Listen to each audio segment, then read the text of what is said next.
नमस्कार दोस्तों, स्वागत है आप सभी का फिर से मेरे 90 डेज ब्लॉग चैलेंज के ब्लॉगिंग डे 4 में।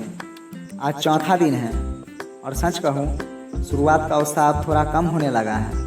मन कहता है कल कर लेंगे, इतनी मेहनत से क्या होगा, कौन देख रहा है। लेकिन दोस्तों यहीं पर फ़र्क पड़ता है। जो लोग सिर्फ उत्साह में काम करते हैं वो कुछ दिन बाद रुक जाते हैं, लेकिन जो लोग डिसिप्लिन के साथ काम करते हैं वही एक दिन इतिहास बनाते हैं। याद रखिए, जब बीज मिट्टी के अंदर होता है तब कोई उसकी तारीफ नहीं करता, फिर भी वो चुपचाप बढ़ता रहता है। आज आपकी मेहनत शायद किसी को दिखाई नहीं दे रही, लेकिन इसका मतलब ये नहीं है कि आपकी मेहनत बेकार है। हर दिन का छोटा प्रयास एक दिन बड़ी सफलता बनता है। तो अगर आप भी कोई सपना लेकर चल रहे हैं, चाहे पढ़ाई हो, नौकरी हो, बिजनेस हो या कंटेंट क्रिएशन, आज खुद से एक वादा कीजिए, मैं रुकूंगा नहीं, धीरे चलूँगा लेकिन लगातार चलूँगा। क्योंकि सफलता तेज दौड़ने वालों को नहीं बल्कि लगातार चलते रहने वालों को मिलती है।